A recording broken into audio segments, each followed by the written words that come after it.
सभी साथियों को मेरा जय भीम, जय संविधान, जय भारत, नमो बुद्धाय।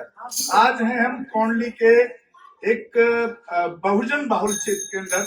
ये बहुजनों की जिस तरह से लोग आगरा को जानते हैं, वैसे ही दिल्ली के अंदर एक ऐसा एरिया है जो कौंडली, जहां पर लगभग 80 से 85% बहुजन समाज के लोग रहते हैं।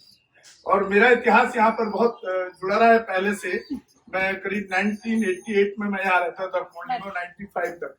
लेकिन उस टाइम में और अब के जो बहुजन यहाँ तैयार हुए, बड़ा फर्क है। उस टाइम मुझे कोई यहाँ बहुजन मूवमेंट का कुछ एक्टिव कुछ माहौल नजर नहीं आता था। और आज बड़ी खुशी के साथ मुझे आपके सामने बताने में बड़ी खुशी हो रही है कि आज यहाँ महिलाएं एक प्रोग्राम कर रही हैं। तो उन्हीं से जानेंगे कि वो प्रोग्राम ये क्यों कर रही हैं। और एक महिलाएं बहुत बड़ी तादाद के अंदर यहाँ एक उन्होंने प्रोग्राम ऑर्गेनाइज किया है। और बहुत ही मैं समझता हूँ कि एक बहुत अच्छी पहल है बहुजन समाज के लिए, बुद्धिज्म के लिए और बाबा साहब की आइडियोलॉजी के लिए। मैडम, क्या नाम है आपका? मेरा नाम बबीता सिंह बौद्ध है जी। नमो बुद्धाय। देखिए, बबीता सिंह बौद्ध जी हैं जो इस प्रोग्राम को ऑर्गेनाइज कर रहे हैं, लीड कर रही हैं, और अपने घर पे उन्होंने ये प्रोग्राम रखा है। नमो बुद्धाय, जय भीम सबको। आज का दिन बड़ा ही शुभ है। हमारे आज 3 कार्य हैं इसमें। एक तो शौर्य दिवस है। 1 जनवरी 1818 में हमारे शूरवीरों ने, महारों ने पेशवाओं से 28,000 पेशवाओं को मार गिराया था। तो आज का दिन इतना पर्व है कि हम हाँ जी 500 शूरवीर थे। 500 शूरवीर थे और 28,000 पेशवाओं को मारा था। तो ब्रिटिश सरकार ने एक स्तंभ लगाया महाराष्ट्र में, जहाँ पे उनके नाम लिखे गए हैं। तो इसलिए 1 जनवरी हमारा शौर्य दिवस है। और दूसरा, आज सावित्रीबाई फूले और ज्योतिबा फूले ने हमारी महिलाओं के लिए 1848 में स्कूल खोला था महाराष्ट्र में। तो आज के 2 पर्व ऐसे हैं जो नए साल का शुरू हुआ है दिन, और हमारे इन महान योद्धाओं के नाम है। तो मैं चाहती हूँ कि इन पर्वों को आप बनाए महिलाओं। हम लोग भूले बैठे हैं, मनुवाद से हट जाओ। हम हिंदू नहीं हैं, हम हिंदू कहीं नहीं है, हमारा क्षत्रियों का खून है। हम बुद्धिज्म अशोक की औलाद है। तो आप अपने आप को कम मत समझो। हम यहाँ के मूल निवासी हैं। विदेश से आर्य आए हैं, मुसलमान आए, ब्रिटिश आए हैं, हम यहीं की पैदाइश हैं। तो हमें गर्व करना चाहिए। अच्छा हुआ ब्रिटिश यहाँ आए थे, उन्होंने जब खोदा तो बुद्धिज्म को निकाल के सबके सामने रख दिया, और उन्हें यहाँ के मनुवाद लोगों को स्वीकार करना पड़ा कि ये देश बुद्ध की धरती है, सम्राट अशोक की धरती है। आज आप कहीं भी चले जाओ, जहाँ देखोगे आप बुद्ध और सम्राट की चीजें मिलेंगी। सेना के निशान पे अशोक चक्र बने रहते हैं, निशान। ध्वज पे हमारे अशोक धम का चिन्ह है। राष्ट्रपति भवन में सिर्फ बुद्धिज्म की स्टैचू है, और किसी की क्यों नहीं है? क्यों? इतिहास हमारा है। ये मैं आपको आज एक नोट लाई हूँ, जो ये अंग्रेज नेहरू के जब आजादी मिली थी तब था। इस पे ना गांधी है ना किसी का है, बस हमारा अशोक स्तंभ है। यही है करेंसी है जो हमारे विदेशों में हर सरकारी दस्तावेज पर लिखी जाती है। लेकिन आज हम इसको छोटा करते, सरकार छोटा करने लगी है। लेकिन हमें इसी ताकत से जोर शोर से कहना है कि अशोक जिंदाबाद रहेगा, है और रहेगा। इसका डंका विदेशों में इतना ज्यादा है कि यहाँ से ज्यादा वहाँ पढ़ाया जाता है। डॉक्टर बाबा साहब अम्बेडकर को और सम्राट अशोक को, बुद्धिज्म को, सावित्रीबाई फूले, ज्योतिबा फूले, यहाँ से ज्यादा वहाँ पढ़ाया जाता है। इसीलिए हमें आज का दिन खूब हर्षोल्लास से बनाना चाहिए। हमें कभी भी इनके मनुवादियों के त्योहार नहीं बनाने चाहिए। अभी मार्च अप्रैल में होलिका दहन आएगा। मेरी बहनों, वो है होलिका हमारी बहन थी जिसका रेप हुआ था और उन्होंने मनुवादियों ने जलाई थी। तो वो आप मत बनाओ, वो हमारी बहन जली थी धोखे से, और इन्होंने त्योहार बना दिया उसपे। तो आप जब तक पढ़ोगी नहीं तो जानोगी नहीं। 3 किताब है, गुलामगिरी और भगत सिंह की मैं नास्तिक क्यों हूँ और जाति का विनाश। ये आप 3 किताब पढ़ लो ना, आपका खून खोल जाए कि असलियत क्या है हमारे देश की, तो आप अपने आप अपना भविष्य बना लेंगी। और मैं एक बात और कहना चाहती हूँ, पुरुष तो हस्बैंड जो होते हैं वो बाहर कमाते हैं, हम लेडीजों के हाथ में है कि हम अपने बच्चों को क्या बनाना चाहते हैं। सामने तो हमें चाहिए कि हमें बाबा साहब या डॉक्टर, इंजीनियर ये बनाने हैं, टीचर अपने बच्चे, लेकिन सारा पैसा हम लोग मनुवाद के गोद में जा जा के रख रहे हैं कि वो यहाँ चढ़ाना, वहां चढ़ाना। मंदिर में मत जाओ, वहां धुतकारा जा रहा। आज भी हमारे समाज को बहुत गंदे तरीके से मारा पीटा जा रहा है। जब तक जागरूक नहीं बनोगी तो कुछ नहीं होगा। अब सब कुछ आपके हाथ में, मोबाइल ने इतना कुछ डेवलप कर लिया है कि आपको किसी बताने की जरूरत ही नहीं है। आप देखो, इतना देखोगे कि भाई सब कुछ निकल के बाहर आ जाएगा कि हम कहाँ थे।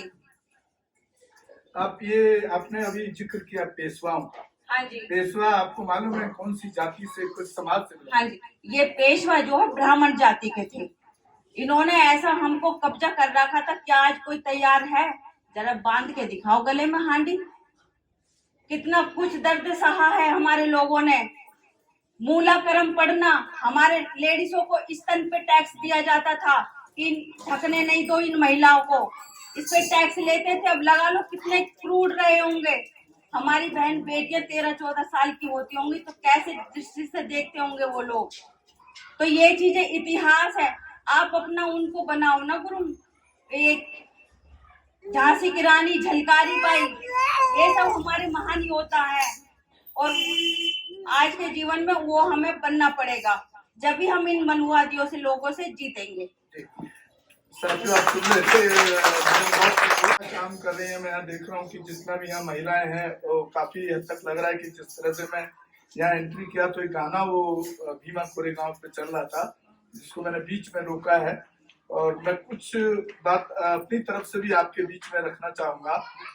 आपने जिस तरह से अभी मैडम ने नाम आपको गिनाए कई सारे, ये हमारे ऐसे महान पुरुष हैं जिनकी बदौलत आज हम यहाँ खड़े होकर के बोल पा रहे हैं या अच्छे कपड़े पहन पा रहे हैं, अच्छी गाड़ी में चल पा रहे हैं। कभी आपने पेरियर का नाम सुना है? ईवी रामास्वामी नायकर पेरियर एक हमारे महापुरुष हुए हैं। अगर हम जाति के इतिहास में जाएं तो वो पाल समाज से थे, पाल ओबीसी समाज में आते हैं। उनके कुछ कोट में आपके बीच में रखता हूँ। वो भगवान विरोधी थे और ब्राह्मण की जो व्यवस्था है उसके बहुत विरोधी थे और उन्होंने बहुत सारे ऐसे सवाल उठाए। ये मैं उनका कोट बोल रहा हूँ, अपना कोट नहीं बोल रहा हूँ। ऐसे ऐसे सवाल उन्होंने उठाए भगवान के ऊपर। अगर भगवान है और भगवान में अगर शक्ति है तो हमारी बहन बेटियों के साथ अत्याचार क्यों होते हैं, छेड़खानी क्यों होती है? और जो हमारे समाज के जो SC ST OBC के जो लोग हैं उनके ऊपर अत्याचार क्यों होता है? अगर भगवान सबको एक नजर से देखता है, जैसे कि आपको बचपन से पैदा होते ही हमारे ही पेरेंट्स पढ़ाना शुरू कर देते हैं, हमारे ही घर वाले पढ़ाना शुरू कर देते हैं भगवान से डर के रहना। अगर भगवान सबको एक नजर से देखता तो सिर्फ एक विशेष समाज के साथ ये अत्याचार आज तक क्यों होता रहा? आपने सुना होगा बहुत सारे, हो सकता है बदलाव आ रहा है, लेकिन कई ऐसी महिला होंगी आप में से जो गंगा नहाने जाती होंगी वहां हरिद्वार में। अगर उस हरिद्वार में गंगा नहाने से अगर आपके पाप धुल गए होते तो फिर आज आपके ऊपर अत्याचार क्यों होता है? ये बहुत सारी ऐसी बातें हैं कि जो आपको सोचने के लिए मजबूर करती हैं। अभी मैं कल एक राम के ऊपर मैंने स्टोरी किया है। देखिए वो किताबें दिखा रही है, बहुत छोटी छोटी किताबें हैं और बहुत काम की किताबें हैं। इनको आपको बिल्कुल मेरे हिसाब से 10वीं 12वीं तो सब पढ़ी होंगी, तो बड़ा हिंदी आराम से पढ़ सकते हैं। 5वीं पास में तो भी आप हिंदी आराम से पढ़ सकते हैं और महंगी किताब नहीं है ज्यादा। आप इतना जब खर्चा घर का चला रहे हैं, मुश्किल से 70-80 रुपए की एक किताब इनमें से आती है, तो मैं समझता हूँ कि ये कोशिश करनी चाहिए खरीद के उसको पढ़ने के लिए। बाकी आप चैनल के माध्यम से भी आजकल सोशल मीडिया पे हम बहुत अच्छा काम करने की कोशिश कर रहे हैं। अभी मैं राम के ऊपर थोड़ा सा आपको बता रहा हूँ। मैंने कल ही हो सकता है मेरे ऊपर कोई FIR भी हो जाए, पर परवाह नहीं है, डरता नहीं किसी से। राम की अगर बात करें आप, जो राम मंदिर के लिए आज करोड़ों रुपए, अरबों रुपए सरकार बहा रही है और देश का प्रधानमंत्री वहां जा रहा है उसका उद्घाटन करने, कितना शर्मनाक है, कितना अफसोसजनक है। आप बताइए, मैं उस राम को या आप उस राम को कैसे भगवान मानेंगे जो सीता का चरित्र परीक्षण करता हो? एक औरत का चरित्र परीक्षण करना, उसकी जो मानवता है, उसके जो मानवीय अधिकार हैं जीवन के, उसके खिलाफ है। आप उसको राम को भगवान कैसे मान लेंगे? कैसे आप उस राम को भगवान मान लेंगे जिसने हमारे बहुजन समाज के शंभु ऋषि को मारा हो? तो आप ऐसे लोगों को भगवान स्वीकार करेंगे? आज भी आपके हो सकता है कईयों के घर में राम की फोटो लगी हो, लेकिन मैं उम्मीद करता हूँ कि ये सबसे सीख करके उनको जो अंधविश्वास और पाखंड पे जो टीका पूरा सिस्टम चला रहा है उसको घर से बाहर करने का काम करेंगे। हमारे चैनल बहुजन दस्तक को लाइक, शेयर, सब्सक्राइब देखना मत भूलिएगा। जय भीम, जय भारत, जय संविधान, नमो बुद्धाय। धन्यवाद। चैनल आर्थिक समस्या से गुजर रहा है। अगर आप बहुजन समाज में बाबा साहेब अम्बेडकर और तथागत बुद्ध की विचारधारा को अधिक से अधिक लोगों तक पहुंचाना चाहते हैं तो हमें आर्थिक सहयोग प्रदान करें, ताकि हम अपने चैनल के माध्यम से देश विदेश में समता, बंधुता, एकता और संवैधानिक अधिकारों को ज्यादा से ज्यादा लोगों तक पहुंचा सकें। आप अपनी सहायता राशि नीचे लिखे खाते में जमा करा सकते हैं। खाता धारक गौतम रत्ना, खाता संख्या 316957686551, IFSC कोड SBIN 0060336, बैंक भारतीय स्टेट बैंक। आप हमारे बैंक खाते का विवरण स्क्रीन पर भी देख सकते हैं। जय भीम, जय भीम। मैं गौतम रत्ना आपका बहुजन फिल्म प्रोडक्शन में स्वागत करता हूं और आप हमारे प्रोडक्शन हाउस के अंदर अपना कैरियर बना सकते हैं as a film director, as a producer and actor and actress and editor and cinematographer also.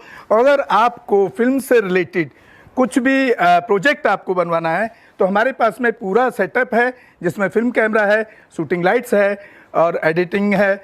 सारा A to Z एक ही जगह पर आपको हमारे यहाँ पर मिल जाएगा। तो दोस्तों आप हमें कांटेक्ट कर सकते हैं हमारे नंबर्स पर 9810085714 और 8510005714। हमारे वेबसाइट पे विजिट कर सकते हैं www.filmserviceindia.com और हमें मेल भी कर सकते हैं gautamfilmsproduction@gmail.com पर। धन्यवाद।